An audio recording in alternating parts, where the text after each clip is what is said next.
Fala, meu querido, fala, minha querida, dando continuidade às aulas relacionadas a esse assunto maravilhoso que é a citologia. Vamos para o citoplasma. Trabalhamos transportes através da membrana, focando em transportes passivos e a bomba de sódio e potássio. E agora vamos para a parte 1 da citologia, focando no citoplasma, beleza? Então vamos embora, meu querido, minha querida, quando é a prova amanhã, quando é o treino hoje. Aqui nós temos, por exemplo, que citoplasma é aquela região, aquela estrutura ou aquela região delimitada. Ela está abaixo da membrana plasmática e acima da carioteca, ou a membrana nuclear, se assim quisermos definir o citoplasma de uma célula eucariota, tá?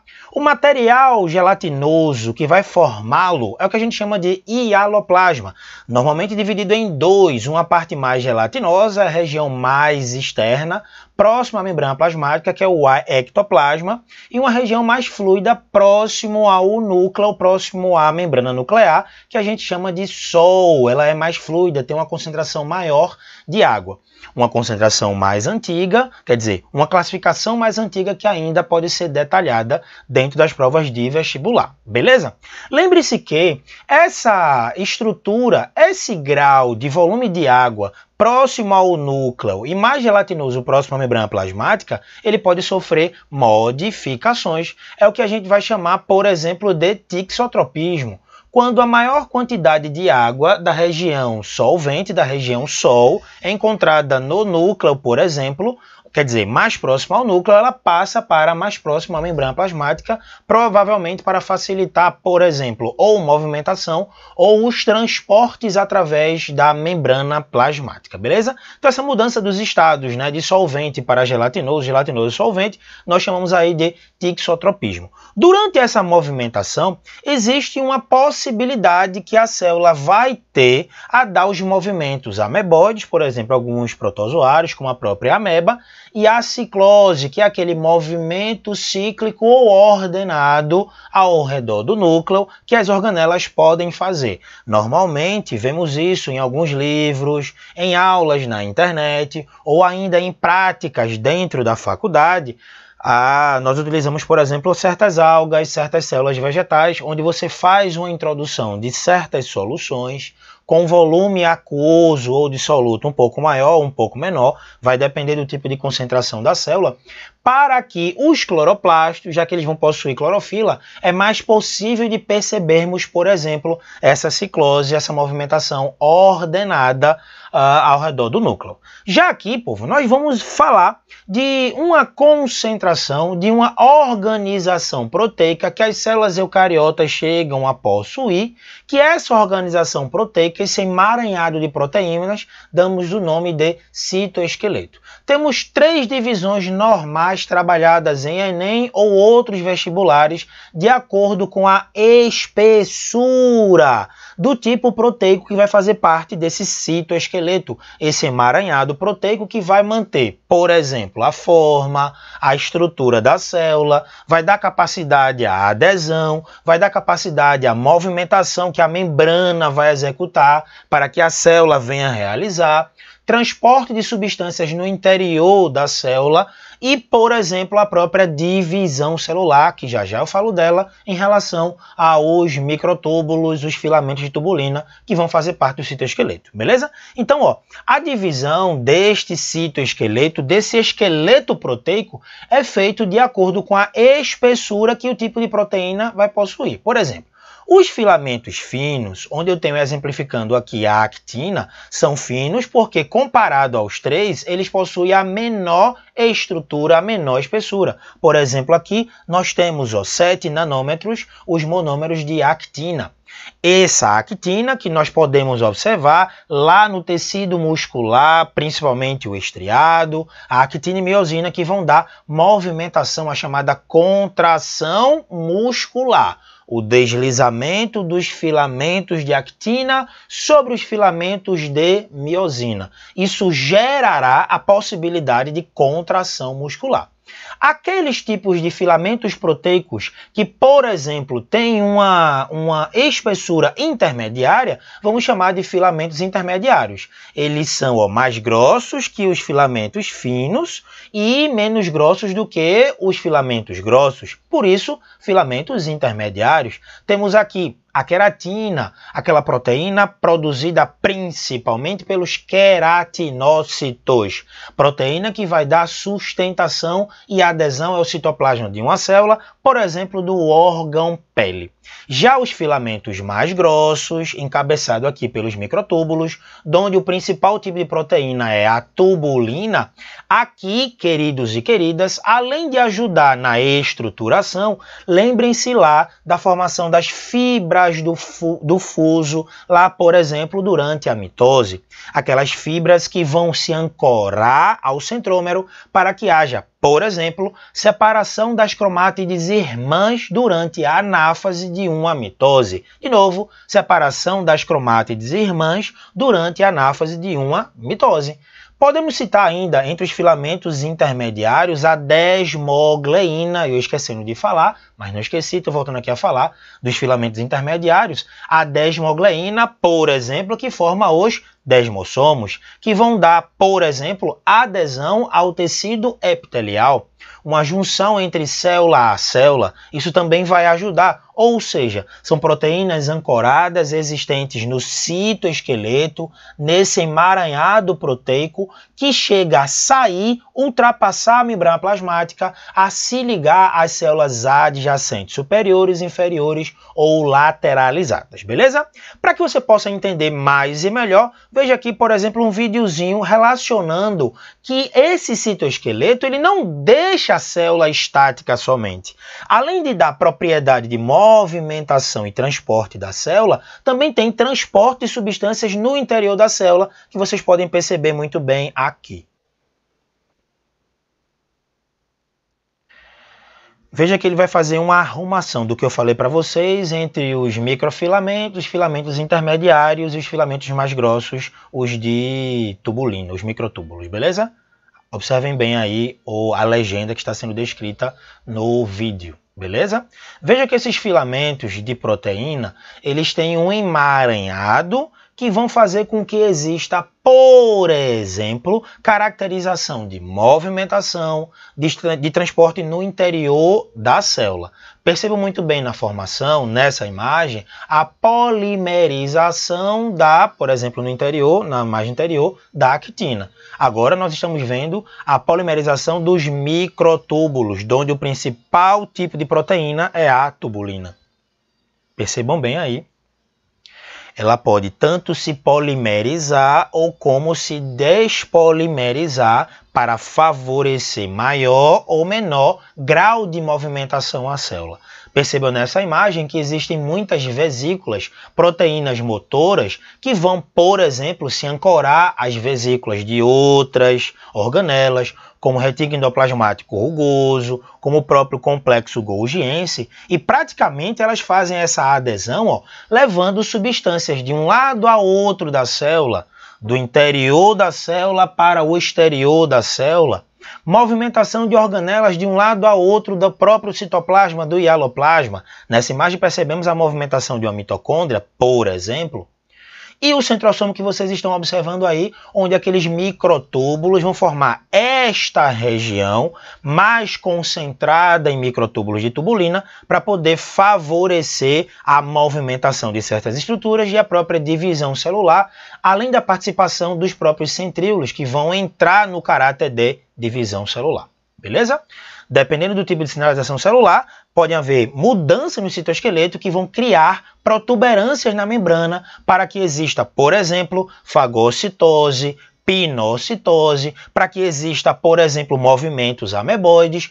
Tudo isso são proteínas que vão estar no citoesqueleto, ancoradas à membrana para poder dar a movimentação da membrana plasmática. Então aqui falei para vocês dos tipos proteicos principais que formam o citoesqueleto. Cito ainda um outro exemplo. Certos animais que mudam de cor, muitos dos pigmentos são produzidos, esses pigmentos normalmente proteicos, são produzidos no citoplasma, são ancorados nas vesículas de transporte que vocês acabaram de ver nesse vídeo e são levados até a região superior das células. Eles se concentram e promovem a modificação de cor, por exemplo, para a camuflagem de polvo, de certas espécies de lula e de outros animais que vêm a sofrer essa modificação de cor. Também temos aí a participação desse emaranhado proteico chamado de citoesqueleto. De novo, função de adesão celular, função de gerar a forma da célula, estruturação, formato da célula, movimentação como movimento ameboide, como a pinocitose, a fagocitose, transporte de substâncias, como vocês viram aí nos vídeos relacionados a vesículas, e a própria divisão celular, focando aqui na tubulina, que faz parte dos microtúbulos. Beleza? Tranquilo em relação a isso? Massa, você acabou de ver esse emaranhado proteico que faz parte das células eucariotas mais organizadas. Professor, célula procariota tem citoesqueleto? Veja, tem um conjunto, um arcabouço proteico não tão organizado como células eucariotas, mas existe sim um conjunto proteico que não normalmente recebe o nome de citoesqueleto, mas que também é bem funcional nessas células, por exemplo, de procariontes. Beleza? Mais à frente, vamos detalhar nessa primeira aula, algumas dessas organelas, por exemplo, os ribossomos, os retículos e o complexo golgiense, beleza? Nessa parte 1, vamos focar, a exemplo dessa aula, o citoesqueleto, que ele vai dar o formato da célula, com essas funções que eu acabei de citar para vocês, e 4 organelazinhas. A parte 2, vamos trabalhar algumas outras organelas. Primeira organela a ser trabalhada, nós vamos observar aqui, ó. Aqui é uma célula eucariota dotada de várias organelas membranosas e 2 não membranosas, os centríolos e os ribossomos. Perceba essa diversidade de vesículas, diversidade de estruturas membranosas. Nossos vestibulares trabalham assim. Quando uma prova quer fazer menção a uma célula eucariota, normalmente vai dizer que no interior de uma célula eucariota ou de uma célula há uma imensidão, há uma diversidade de estruturas membranosas. Essas estruturas membranosas são as organelas, por exemplo, mitocôndria, complexo golgiense, os próprios lisossomos, retículo endoplasmático liso e rugoso, o próprio núcleo, que também é uma organela, dentre outras organelas citoplasmáticas. Então, atentem bem, foquem bem nos estudos relacionados à citologia, relacionados a provas como o próprio Enem, quando eles vão citar que uma célula é dotada de estruturas membranosas. Normalmente, estas estruturas membranosas são as organelas citoplasmáticas, isso inclui o núcleo, beleza? Agora sim, a primeira organela a ser trabalhada é uma organela não membranosa, ela não é dotada de uma bicamada de fosfolipídios intercalada, quer dizer, misturada com proteínas, é o ribossomo. Ribossomo é formado por RNA ribossomal mais proteínas, formando o que a gente chama de ribonúcleoproteínas. Estas ribonúcleoproteínas, que vão compor o nucleolo, formam as subunidades ribossomais, que são ancoradas, por exemplo, pelos íons magnésio. Como isso é formado? Veja, em alguns cromossomos, por exemplo, 13, 14, 15, 21 e 22, existe a constricção secundária ou ROM, região organizadora de nucleolos.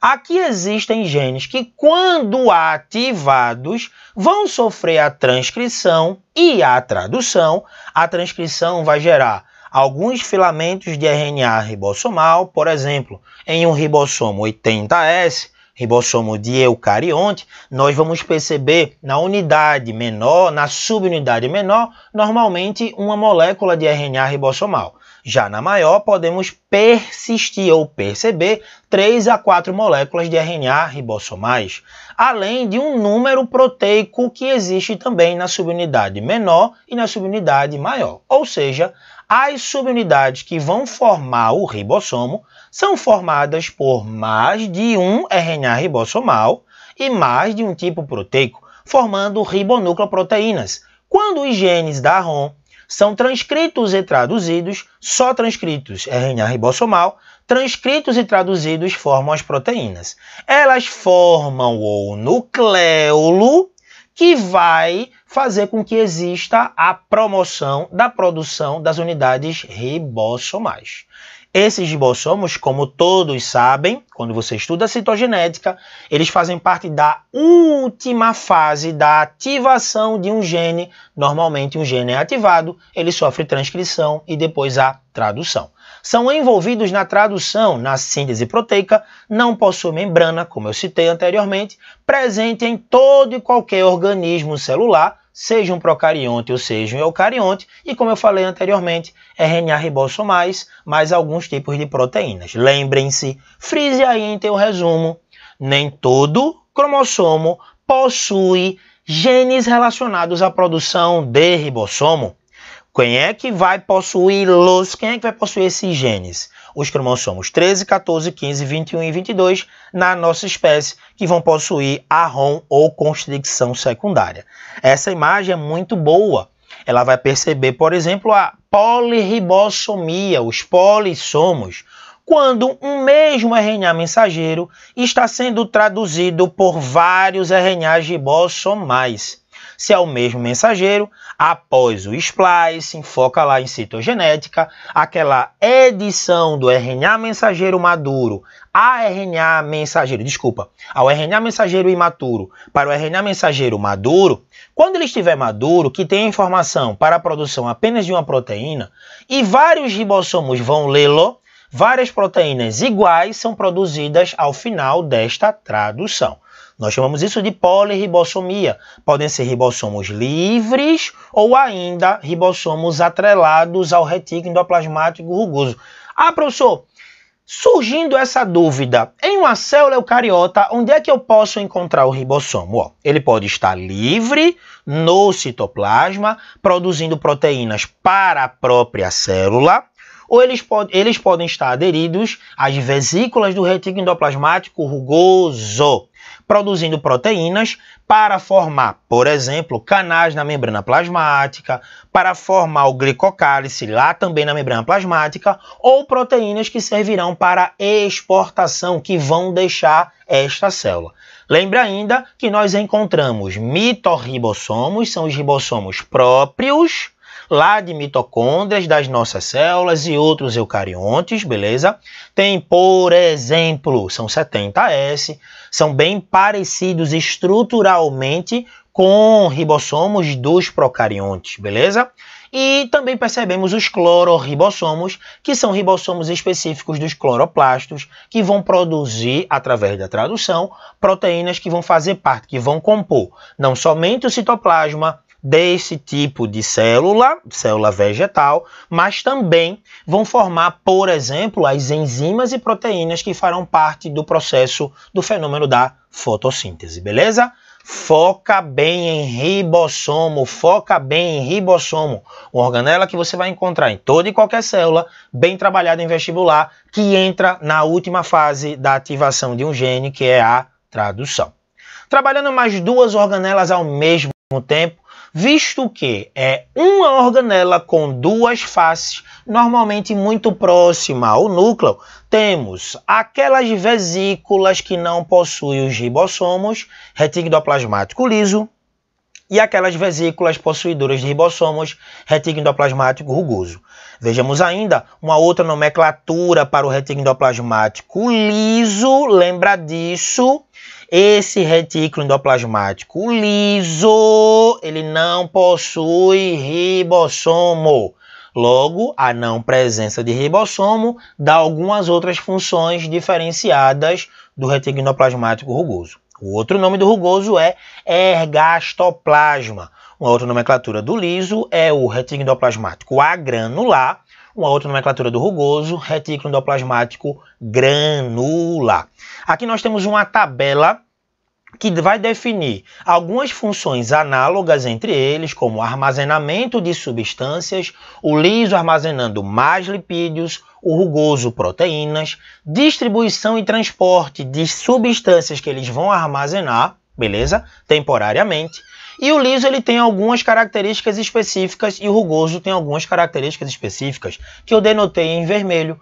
Por exemplo, o liso ele pode neutralizar substâncias. O principal órgão ou tecido que nós vamos encontrar é o tecido ou órgão, o fígado, o tecido hepático, através da neutralização de suas enzimas. Vê que interessante. O retículo endoplasmático rugoso produz as proteínas através de seus ribossomos. Essas enzimas de neutralização vão ganhar o outro lado, por exemplo, que é o lado do retículo endoplasmático liso. Beleza? Já as proteínas produzidas aqui no rugoso, quando não servirem para a neutralização dessa toxicidade de substâncias no interior do liso, elas vão deixar a célula. Vários exemplos são dados. Quando eu for trabalhar a próxima organela, que é o complexo golgiense, eu trabalho melhor para vocês esse acoplamento funcional entre o rugoso e o complexo golgiense. As enzimas digestivas, por exemplo, são exclusivas do retículo endoplasmático rugoso.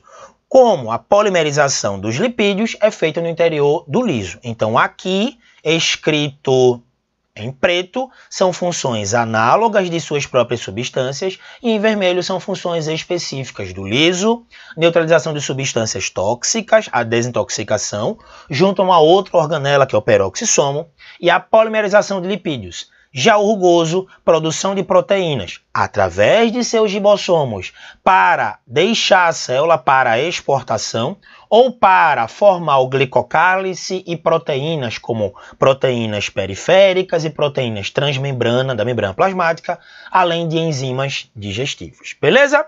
E mais à frente, vamos perceber o fígado celular. Eu sempre gosto de fazer essa comparação, visto que o fígado possui muitas funções, mais de 1000 funções aí fisiológicas, tá?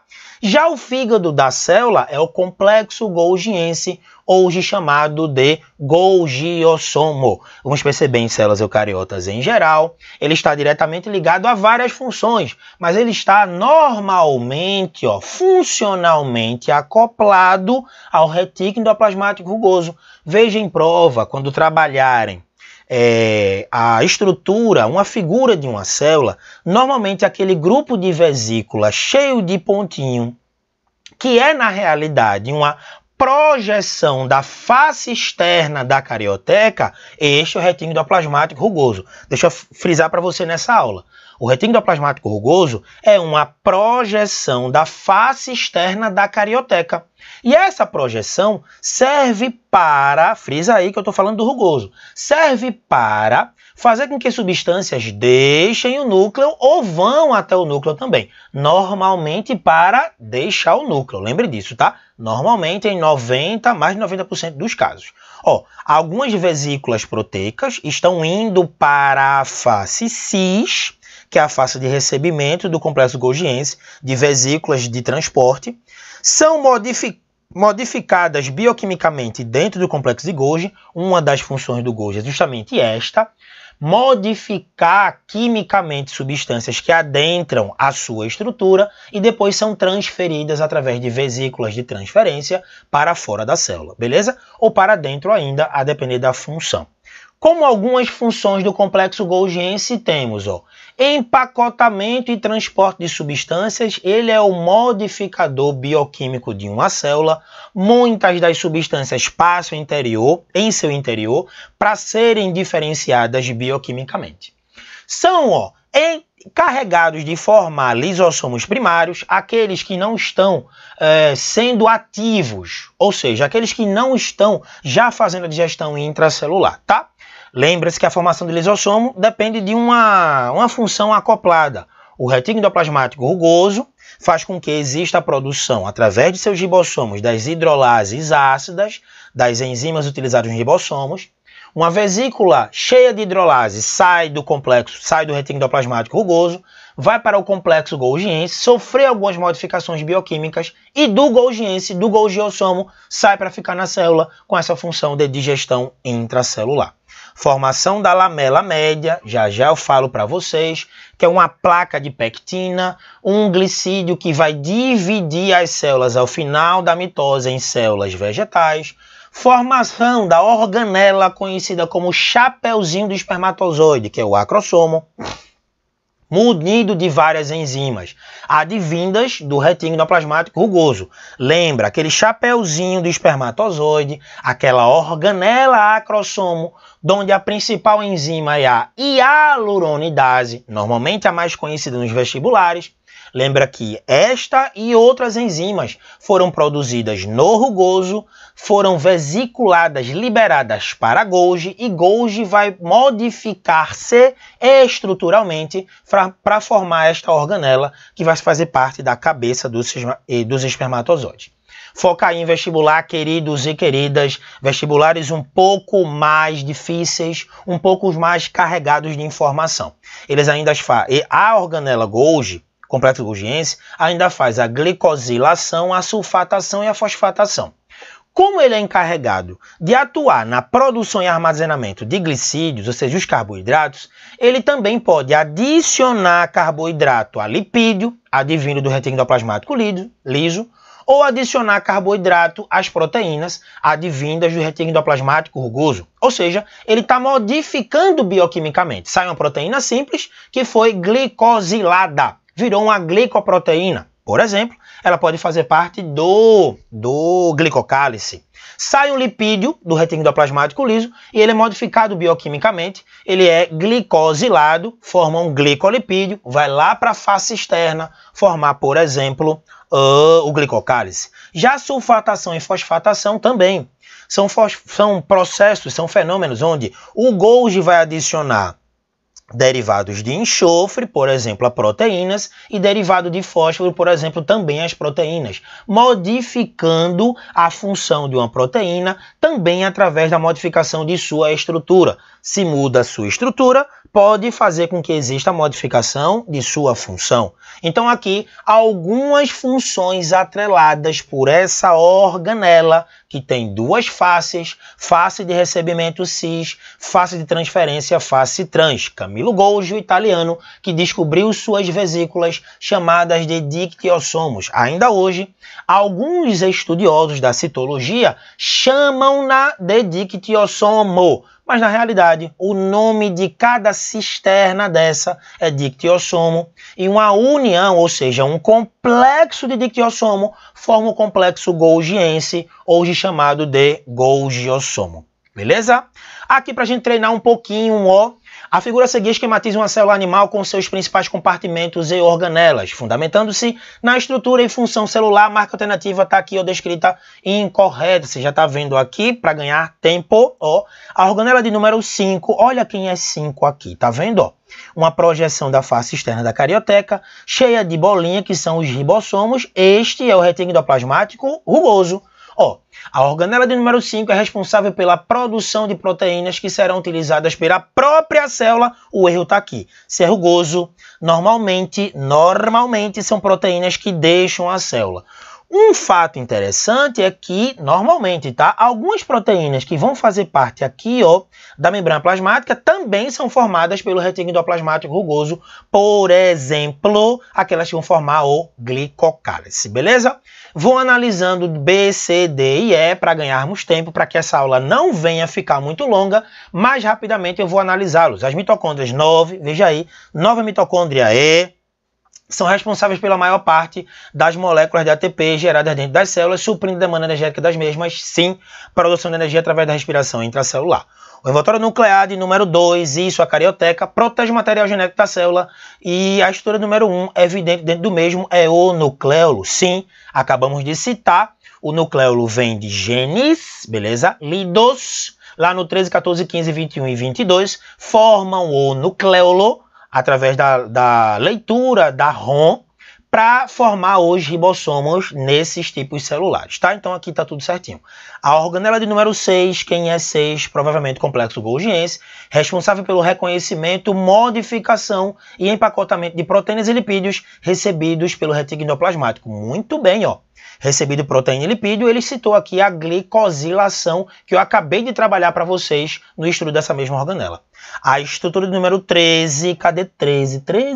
13 tá aqui, ó. O diplossoma, os centríolos, refere-se ao par de centríolos da célula e, durante a divisão celular, possui função principal na formação dos fusos mitóticos também.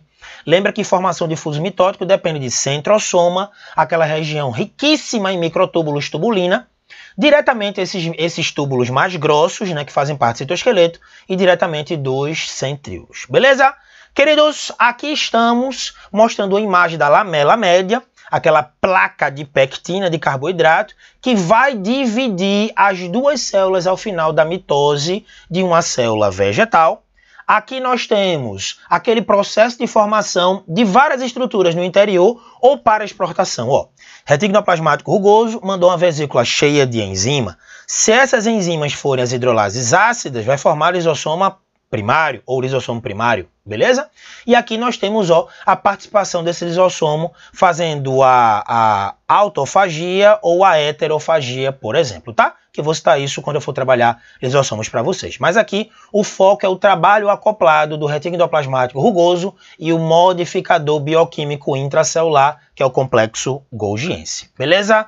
Meus queridos, muito obrigado pela atenção. A parte 1 foi focada em, ó, trabalharmos citoesqueleto, trabalharmos 4 organelas aí, que foram os ribossomos, retículo endoplasmático rugoso, também chamado de ergastoplasma, retículo endoplasmático liso e principalmente o complexo golgiense e suas variadas funções. Quando é a prova amanhã, quando é o treino hoje, muito obrigado pela atenção de todos. Se liga na parte 2.